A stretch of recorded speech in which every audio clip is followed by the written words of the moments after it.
हाँ, so introduction के बाद नाउ हम पर्टिकुलर थियरी देखते हैं जिसका नाम है energy band theory in solids.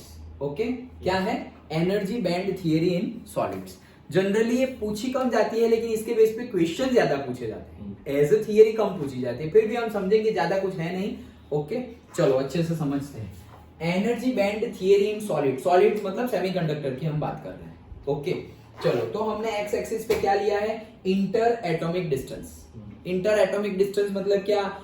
Solid है, उसमें बहुत सारे एटॉम्स हैं, बहुत सारे एटॉम्स एक दूसरे से एकदम नजदीक नजदीक होंगे, क्योंकि सॉलिड्स में एटॉम्स बहुत नजदीक होते हैं। सबसे ज्यादा नजदीक सॉलिड्स में होते हैं, फिर थोड़े बहुत दूर होते हैं लिक्विड में, और बहुत दूर होते हैं गैसेस में। ये तो हमें पता ही है।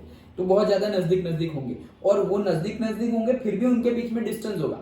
दो न्यूक्लियस के बीच में, ये एक एटम दूसरा एटम, इसका न्यूक्लियस इसके न्यूक्लियस के बीच में जो भी डिस्टेंस है वो है हमारा इंटर एटॉमिक डिस्टेंस। तो inter atomic distance versus energy का ग्राफ हम ले रहे हैं। ओके, चलो तो क्या कर रहे हैं हम? इंटर एटॉमिक डिस्टेंस मतलब दो एटम है। अभी दो एटम है, वो दोनों सपोज नजदीक आ रहे हैं। दो एटम जो है बहुत सारे एटम से बना हुआ सॉलिड है हमारा, ये सॉलिड है, वो जो बहुत सारे एटम्स है उससे बना हुआ है। सपोज सिलिकॉन है, तो सिलिकॉन के लिए हम लिख सकते हैं 1s2 2s2 2p6 3s2 and 3p2। Silicon 14 होती है ना उसकी इलेक्ट्रॉनिक कॉन्फ़िगरेशन में, हमें पता ही है कि सिलिकॉन के लिए एटॉमिक नंबर क्या है? 14। तो 14 अगर हम लिखेंगे, यहां पर हमने 14 लिखा, तो ये हम लिख सकते हैं, करेक्ट? तो बहुत सारे एटॉम्स मिलके, मान लो n नंबर ऑफ एटम्स है, n नंबर ऑफ एटम, तो n नंबर ऑफ एटम से बना हुआ हमारा सिलिकॉन है। अच्छा, अब हम कह क्या रहे हैं?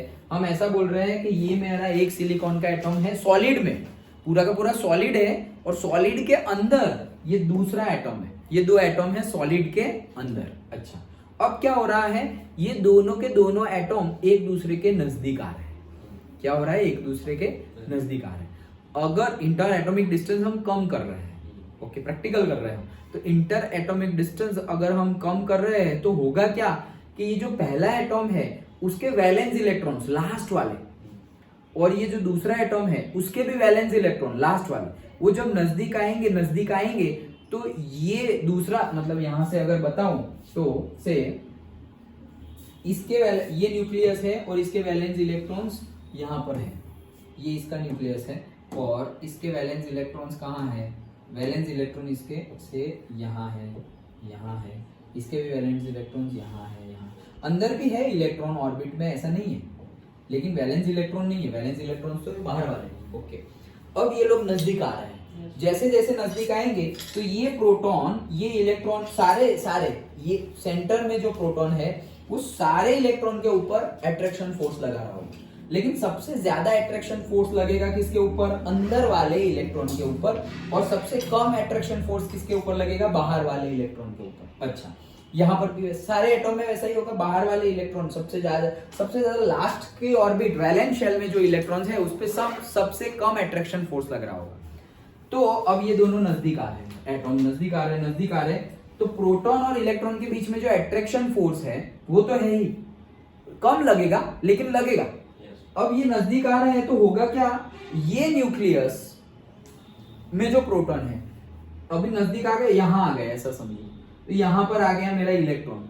अभी ये प्रोटॉन यहां पे फोर्स लगा रहा था, वो भाई साहब यहां भी फोर्स लगाने लगे। ये इलेक्ट्रॉन तो दूसरे एटम का है, उसके ऊपर भी फोर्स लगा रहा है, और ये जो दूसरे एटम का न्यूक्लियस है वो अनदर एटम जो है उसके इलेक्ट्रॉन के ऊपर भी फोर्स लगा रहा है। डन?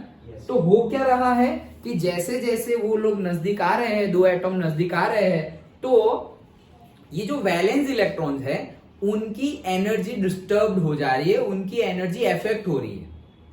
एनर्जी अफेक्ट हो रही है मतलब वो जो अट्रैक्शन फोर्स है, जो अट्रैक्शन फोर्स से जुड़े हुए हैं उसमें प्लस भी हो रहा है और माइनस भी हो रहा है। इन लोगों में कोई चेंज नहीं आ रहा है, अंदर वाले जो इलेक्ट्रॉन्स हैं उनमें भी आएगा, लेकिन ज्यादा चेंज नहीं आएगा। सबसे ज्यादा चेंज किसको देखने को मिलेगा? जो सबसे बाहर है वो, क्योंकि वो सबसे बाहर वाले ही दूसरे के प्रोटॉन के साथ जल्दी कांटेक्ट में आ सकते हैं। डन? तो होगा क्या? ये जो वैलेंस इलेक्ट्रॉन्स है वो अफेक्ट हो जाएंगे सारे के सारे। ये तो मैंने दो एटम की बात की, अभी सारे n नंबर ऑफ एटम्स है, n नंबर ऑफ एटम्स एक दूसरे के नजदीक आ रहे हैं, तो n नंबर ऑफ एटम्स के वैलेंस इलेक्ट्रॉन्स कितने होंगे, जैसे यहाँ पे वैलेंस इलेक्ट्रॉन 4 है सिलिकॉन में, एक में 4 है, एक में 4 है, तो 2 में कितने होंगे 8। ओके, तो n नंबर है तो कितने हो जाएंगे 4n। 2 में कितने होंगे 2 इंटू 4, तो फिर n में कितने होंगे 4 इंटू n। अगर 1 होगा तो 1 इंटू 4, 2 होगा तो 2 इंटू 4, 3 होगा तो 3 इंटू 4। तो 4n जितने एटॉम्स, 4n जितने इलेक्ट्रॉन्स अफेक्ट होने वाले हैं, 4n जितने इलेक्ट्रॉन्स अफेक्ट होने वाले हैं, और टोटल नंबर ऑफ एटॉम्स है हमारे n, इतने इलेक्ट्रॉन्स अफेक्ट हो रहे हैं। और ये सारे के सारे कौन से हैं, वैलेंस इलेक्ट्रॉन्स हैं, वैलेंस शेल के, मतलब लास्ट ऑर्बिट के वैलेंस इलेक्ट्रॉन्स। तो ये क्या इफेक्ट क्या होगा उसमें, तो जैसे हमने डिस्कस किया, इफेक्ट होंगे मतलब उनकी एनर्जी थोड़ी बढ़ भी सकती है और उनकी एनर्जी थोड़ी कम भी हो सकती है। डन। तो उसी को हम ये ग्राफ से समझते हैं। देखो, सपोज ये हमारा पॉइंट है ए, जो हमने इलेक्ट्रॉनिक कॉन्फ़िगरेशन लिखी उस हिसाब से देखो 1s2 2s2 2p6 ये सारी की सारी हमारी ऑर्बिट्स है।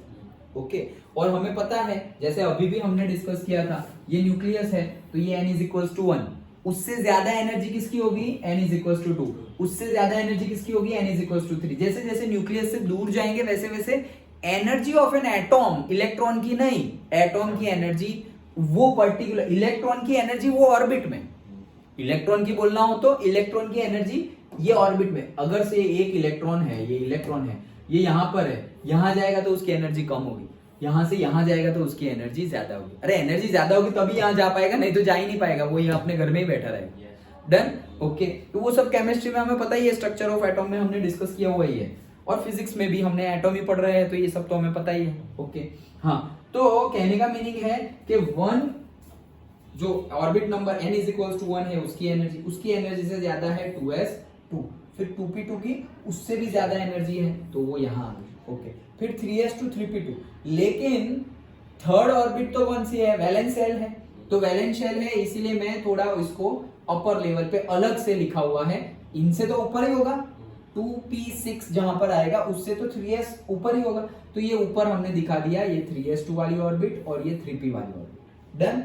अब पॉइंट ए है, तो पॉइंट ए है मतलब ये हमारा एक पॉइंट ए है, ये रहा। अब क्या हो रहा है, हम एटॉम्स को नजदीक ला रहे हैं, तो एटॉम्स नजदीक आ रहे हैं, जैसे अभी हमने यहाँ डिस्कस किया, एटॉम्स नजदीक आ रहे हैं, तो एटॉम्स नजदीक आ रहे हैं मतलब क्या, उनके बीच का इंटर एटॉमिक डिस्टेंस क्या हो रहा है, कम हो रहा है। तो ये रहा इंटर एटॉमिक डिस्टेंस, तो नजदीक आ रहे हैं तो इंटर एटॉमिक डिस्टेंस कम हो गया, ये ज्यादा वैल्यू है, ये 0 होगा, फिर 0 10 20 30 40, तो अभी 40 से नजदीक आ गए, 30 हो गए।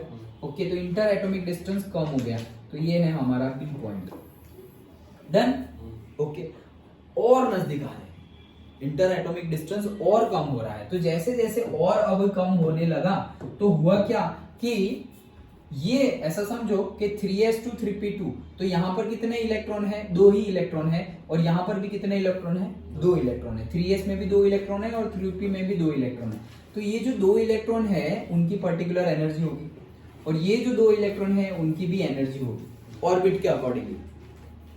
अब जैसे जैसे हम नजदीक आएंगे, वो लोग नजदीक आएंगे, तो ये जो 3p2 है और ये जो 3s2 है वो दूसरे एटॉम के 3s2 और 3p2 के साथ कांटेक्ट में आएगा, जैसे हमने बोला ना, 2 नजदीक आएंगे तो इसके इलेक्ट्रॉन अफेक्ट हो जाएंगे, किस वजह से, ये प्रोटॉन भी वहां पर अट्रैक्शन फोर्स लगाएगा, और इसका जो वैलेंस इलेक्ट्रॉन होगा वो भी अफेक्ट हो जाएंगे, क्योंकि ये प्रोटॉन भी इसके ऊपर फोर्स लगाएंगे। तो टोटल बोला ना हमने कि इसके 4 इलेक्ट्रॉन है वैलेंस इलेक्ट्रॉन, वो 4 को ये प्रोटॉन, यहाँ जितने भी प्रोटॉन होंगे वो लगाएंगे फोर्स, और यहाँ पर भी वैलेंस 4 इलेक्ट्रॉन्स होंगे, वैलेंस इलेक्ट्रॉन, उसको भी यहाँ number of protons attraction force लगाएंगे। मतलब जितने नंबर, जैसे हमने यहाँ पर डिस्कस किया कि n नंबर ऑफ एटॉम्स है, तो अगर एक एटॉम है तो उसमें 4 इलेक्ट्रॉन्स होंगे, वैलेंस 2 है तो 8 होंगे, तो अगर n नंबर है तो कितने होंगे, 4n जितने होंगे, तो 4n जितने इलेक्ट्रॉन्स अफेक्ट होने वाले हैं। क्या अफेक्ट होने वाले हैं कि ये एक का लिए हम ड्रॉ किए, अब ये एक के ऊपर फोर्स लगेगा, मतलब उसकी एनर्जी चेंज होगी। क्या एनर्जी चेंज होगी, किसी किसी की एनर्जी बढ़ जाएगी तो ऐसी बढ़ गई, किसी किसी की एनर्जी कम हो जाएगी तो ये कम हो गई, ये 2 की ही बात कर रहे हैं। फिर ये दूसरे 2 हैं, उनमें भी किसी की एनर्जी बढ़ गई, ये लो बढ़ गई, किसी की एनर्जी कम हो गई तो ये कम हो गई, लाइक दैट। ओके, फिर और नजदीक आ रहे हैं, और नजदीक आएंगे तो और एनर्जी इफेक्ट होगी बड़े। ओके, तो और नजदीक आ रहे हैं तो देखो यहाँ पे 1 2 3 4 बताया, यहाँ पर भी 1 2 3 4 बताया। अब और इंटर एटॉमिक डिस्टेंस और कम किया, इंटर एटॉमिक डिस्टेंस और कम किया तो होगा क्या, और ज्यादा इफेक्ट होंगे, क्योंकि अभी वो प्रोटॉन तो और नजदीक आ गया दूसरे एटम का, इसका प्रोटॉन इससे और नजदीक आ गया, और नजदीक आ गया तो ज्यादा, जितना डिस्टेंस कम उतना अट्रैक्शन फोर्स तो ज्यादा होगा, तो वो ज्यादा इफेक्ट करेगा, कभी प्लस कभी माइनस। क्यों प्लस माइनस क्यों हो रहा है सर, अट्रैक्शन ही करेगा तो प्लस ही होना चाहिए, माइनस क्यों, माइनस ये भी तो खींच रहा है, ये भाई साहब भी खींच रहे हैं और ये भी खींच रहा है, मतलब ऐसे रस्सी है ओके, और यहाँ बीच में इलेक्ट्रॉन है तो यहाँ से भी खींच रहा है, यहाँ से भी खींच रहा है, ये प्रोटॉन भी खींच रहा है, ये प्रोटॉन भी खींच रहा है, तो कभी प्लस कभी माइनस, प्लस माइनस वैसे। ओके, तो यहाँ आ गए और कम किया तो ये वाले भी इलेक्ट्रॉन क्या हुए, और थोड़े बहुत बढ़ गए और थोड़े बहुत कम हो गए। डन। फिर ये वाले भी क्या हो गए, 1 2 3 4 तो थे ही, लेकिन और थोड़े बहुत बढ़ गए और थोड़े बहुत कम हो गए। तो देखो एक ऐसा पैटर्न मिल गया कि हमें पता ही नहीं चल रहा है कि कौन सा 3s2 का है और कौन सा 3p2 का है, मतलब कौन सा 3s का है और कौन से 3p का है, वो पता ही नहीं चल रहा। डन। क्यों, क्योंकि वो इतने ज्यादा इफेक्ट हो गए हैं इंटर एटॉमिक डिस्टेंस कम होने की वजह से। डन। तो इंटर एटॉमिक डिस्टेंस कम होता जाए तो उनके जो वैलेंस इलेक्ट्रॉन्स है वो वैलेंस इलेक्ट्रॉन्स एक दूसरे के अंदर ओवरलैपिंग करने लगेंगे, मतलब हमें पता ही नहीं चलेगा सपोज ये इलेक्ट्रॉन s का है या इलेक्ट्रॉन p का है, क्योंकि s और p में एनर्जी डिफरेंस था, इसीलिए p में अलग और s में अलग ऐसे इलेक्ट्रॉन रखे हुए थे। लेकिन अब ये इतने ज्यादा इफेक्ट हो गए हैं कि एनर्जी डिफरेंस ही खत्म हो गया, ऐसा बोल सकते हैं, जैसे हम हाइब्रिडाइजेशन में करते थे। ओके, तो s और p में एनर्जी डिफरेंस ही खत्म हो गया, मतलब इलेक्ट्रॉन कभी s में है कभी p में है, कभी s में है p में है, ऐसा। डन। तो वैसा केस हो गया। अब वैसा केस हुआ उसके बाद हम और नजदीक ले जा रहे हैं, और नजदीक ले जा रहे हैं दो एटम्स को, तो और नजदीक ले गए तो अगेन इंटर एटॉमिक फोर्सेस तो लगेंगे ही, और फिर हमें ऐसा केस देखने को मिलेगा। ऐसा केस देखने को मिलेगा मतलब क्या, कि वो सारे के सारे जो एटम है ना वो दो ग्रुप में बट जाएंगे, सारे के सारे एटम कहां बट गए, दो ग्रुप में बट गए। तो एक ग्रुप सपोज एक एनर्जी लेवल का ग्रुप यहां आ गया और दूसरे एनर्जी लेवल का ग्रुप यहां आ गया, ऐसे। डन। ग्रुप में बढ़ गए, दो ग्रुप में बढ़ गए, कब, जब एकदम नजदीक ले रहा है, एक पॉइंट तक जाएंगे आगे, फिर वो पॉइंट से आगे जैसे ही हम उनको नजदीक लेके जाए तो वो दो ग्रुप में बढ़ जाएंगे। ओके, वो दो ग्रुप में बढ़ गए तो ये एक नीचे वाला ग्रुप और ये एक ऊपर वाला ग्रुप, तो उसी को हमने यहाँ पर दिखाया गया है, ये एक ग्रुप नीचे वाला और ये एक ग्रुप ऊपर वाला। ये सब लाइनें क्या है, ये लाइनें वही है, एनर्जी लेवल्स ही है, लेकिन वो प्लस माइनस होती रहती है ना, अदरवाइज तो एक 3s है और एक 3p है, खत्म। लेकिन 3s इतनी तरह से वेरी कर रही है, 3p इतनी तरह से वेरी कर रही है, वो बताया गया है। अच्छा, तो ये है हमारी दो ग्रुप्स बन गए। अभी दो ग्रुप बन गए ना, तो जनरली क्या होता है कि ये एक ग्रुप लोअर एनर्जी लेवल पे है, देख ही सकते हो, ये एनर्जी है ना हमारी वाई एक्सिस पर, तो एक ग्रुप लोअर एनर्जी लेवल पे है और एक ग्रुप हायर एनर्जी लेवल पे है। तो अबाउट के रूल के अकॉर्डिंगली केमिस्ट्री वाला, ओके, तो इलेक्ट्रॉन कहां जाएंगे, लोअर एनर्जी ग्रुप में, तो सारे के सारे इलेक्ट्रॉन्स ये लोअर एनर्जी ग्रुप में यहां पर है, सारे के सारे। वे सारे कौन थे, वैलेंस थे, क्योंकि अंदर वाले को तो हम गिन ही नहीं रहे, इसीलिए इनको तो छेड़ा ही नहीं हमने, 2p6 2s2 1s2, उनमें भी तो इलेक्ट्रॉन होंगे, उनको हमने छेड़ा नहीं। वह क्यों नहीं छेड़ा, क्योंकि सबसे ज्यादा इफेक्ट किसको होने वाला है, जो वैलेंस इलेक्ट्रॉन्स है उनको। ओके, तो वैलेंस इलेक्ट्रॉन, ये सारे के सारे वैलेंस इलेक्ट्रॉन्स है, और ये बैंड को बोलते हैं, ये ग्रुप को बोलते हैं वैलेंसी बॉन्ड और वैलेंसी बैंड और वैलेंस बैंड। डन।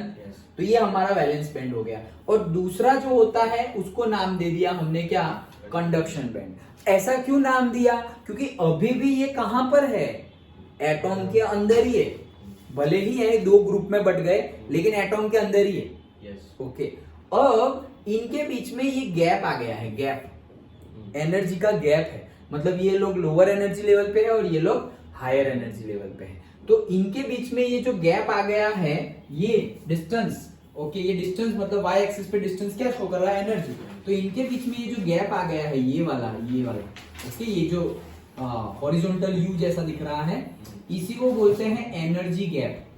क्या बोलते हैं, एनर्जी गैप। ये क्यों आ गया, ये इंटर एटॉमिक फोर्स डिस्टेंस कम होने की वजह से क्रिएट हो गया। डन। ओके, हमने नहीं किया, एक्चुअली हमने ही किया एक्चुअली हमने क्या किया, एटॉमिक डिस्टेंस कम किया इसलिए आया, नहीं करते तो नहीं आता। ओके, सो ये एनर्जी गैप क्रिएट हो गया। अब डिफरेंट डिफरेंट मटेरियल में ये एनर्जी गैप भी डिफरेंट डिफरेंट होगा। ओके चलो, कहने का मीनिंग है सारे के सारे जो हमारे वैलेंस इलेक्ट्रॉन्स है वो यहां पर। अब अगर तुम हीट दोगे उसको, अगर तुम हीट दोगे तो अगर हीट एनर्जी जो तुमने एनर्जी दे रहे हो वो ये एनर्जी गैप से ज्यादा होनी चाहिए। ये एनर्जी गैप है, सपोज ये एनर्जी गैप ऐसा समझो 10 जूल है और तुम एनर्जी दे रहे हो 2 जूल, तो ये 2 जूल लेके ऐसे थोड़ा बहुत ऐसे जंप करके वापस वहां जहां था वहां बैठ जाएगा, ले ली, तुम्हारी एनर्जी वेस्ट गई। ओके, फिर सपोज हमने 5 जूल दी तो भी हमारी एनर्जी वेस्ट गई। ये भाई साहब 5 जूल लेके यहां से यहां चला गया, लो, लेकिन है तो वैलेंस बैंड में ही। डन। ओके, तो मिनिमम, जैसे हम वर्क फंक्शन की बात की थी वहां पर, ओके, तो वैसे ही मिनिमम एनर्जी हमें देनी पड़ेगी कितनी, 10 जूल से ज्यादा। क्यों? क्योंकि ये ओवरकम करने के लिए तो वही चाहिए। तो जैसे ही मैं 10 जूल से ज्यादा एनर्जी दे रहा हूं तो ये भाई साहब यहां से जंप करके डायरेक्टली चले जा रहे हैं कंडक्शन बैंड में।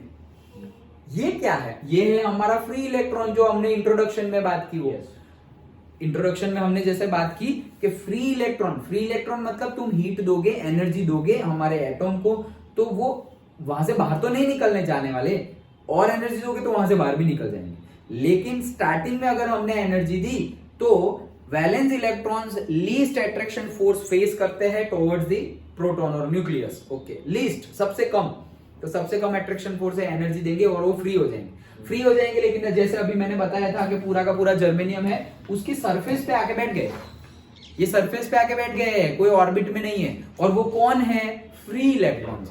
फ्री इलेक्ट्रॉन्स ही तो इलेक्ट्रिसिटी को कैरी करेंगे, मतलब इलेक्ट्रिसिटी वही तो प्रोवाइड कर रहे हैं, फ्री इलेक्ट्रॉन्स। ओके, सो ये है हमारे फ्री इलेक्ट्रॉन्स। तो यहां अगर हमने energy the, that should be greater than that of the energy gap, तब जाके वो यहां पर चला जाएगा। यहां पर चला गया, ये फ्री इलेक्ट्रॉन। अब अगर तुम इलेक्ट्रिसिटी पास करवाना चाह रहे हो तो पास होगी, ये भाई साहब इलेक्ट्रिसिटी प्रोवाइड करेंगे। अगर ये यहां नहीं पहुंचता तो इलेक्ट्रिसिटी मिलती नहीं। डन। तो यहां तक सारे इलेक्ट्रॉन है, तब वो बिहेव कर रहा है एज अ इंसुलेटर। और जैसे ही तुमने एनर्जी दी, मतलब टेम्परेचर और वोल्टेज और सिचुएशंस के अकॉर्डिंगली, मैंने बोला ना कि sometimes it behaves as a insulator, sometimes they are behave, this solids are behave as a conductor. तो सिचुएशंस, वोल्टेज, टेम्परेचर के अकॉर्डिंगली जैसे ही ये यहां से यहां चला गया, देन यहां तक तो वो इंसुलेटर की तरह बिहेव कर रहा था, अब जाके वो बिहेव करेगा किसकी तरह? कंडक्टर की तरह बिहेव करेगा, क्योंकि वो कंडक्शन बैंड में चला गया है। डन। तो ये थी पूरी की पूरी हमारी energy band theory in solids. Understood? ये समझना इसलिए भी इंपॉर्टेंट था, नेक्स्ट टॉपिक भी हम समझेंगे कि इंसुलेटर, कंडक्टर, उन सबको कैसे डिफाइंड किया गया है। ओके, तो यहां समझ गए पूरा का पूरा। हमारे इलेक्ट्रॉन यहां पर है, दो बैंड में। जैसे जैसे हम इंटर एटॉमिक डिस्टेंस कम करते जा रहे हैं तो एक पॉइंट आएगा कि सारे के सारे वो पता ही नहीं चल रहा है कि ये 3s2 कौन सा और 3s कौन सा और 3p कौन सा। क्यों? क्योंकि एनर्जी वेरिएशन ही उतना हो रहा है। क्यों इतना हो रहा है? क्योंकि दूसरे एटॉम के प्रोटॉन्स दूसरे कोई इलेक्ट्रॉन के, वैलेंस इलेक्ट्रॉन्स के ऊपर फोर्स लगा रहे हैं, तो वो कभी बढ़ रहा है कभी। ये तो दो की बात की, लेकिन कोई एक है तो वो तो मतलब इनफाइनाइट अमाउंट ऑफ एटॉम से जुड़ा हुआ होगा। तो इनफाइनाइट प्रोटॉन्स, मतलब इनफाइनाइट ना बोलो तो भी ऐसा समझो 100 प्रोटॉन्स, 100 एटॉम्स आसपास होंगे, तो 100 प्रोटॉन्स ये वैलेंस इलेक्ट्रॉन्स के ऊपर फोर्स लगा है। कोई ज्यादा लगाएगा, कोई कम लगाएगा अपॉन डिस्टेंस के रिगार्डिंग, तो क्या होगा? बढ़ भी सकता है और कम भी हो सकता है। तो हमें पता ही नहीं चलेगा कि पर्टिकुलरली 3s का इलेक्ट्रॉन कौन सा है और 3p का कौन सा है। अभी और तुम नजदीक ले आओगे तो दो ग्रुप में ही बढ़ जाएंगे एनर्जी लेवल, मतलब दो ग्रुप में कौन बढ़ गया? इलेक्ट्रॉन ही दो ग्रुप में बढ़ गए हैं कि ये सब लोग एक नीचे एनर्जी लेवल पर है और बाकी सब लोग हायर एनर्जी लेवल पे। डन। वो कब? जब हम एनर्जी इंटर एटॉमिक डिस्टेंस कम करेंगे तब। डन। तो वही गैप, ये जो एनर्जी गैप है उसी को हम समझ रहे हैं कि ये एनर्जी गैप से ज्यादा एनर्जी अगर हम प्रोवाइड कर दे तो हमारे वैलेंस बैंड में जो भी इलेक्ट्रॉन है वो ट्रांसफर हो जाएंगे कंडक्शन बैंड में। अगर वो ट्रांसफर हो गए तो वो इलेक्ट्रिसिटी प्रोवाइड करेंगे। डन। तो ये थी हमारी theory, energy band theory in solids. Simple थी, समझ में आ गई ना? ओके।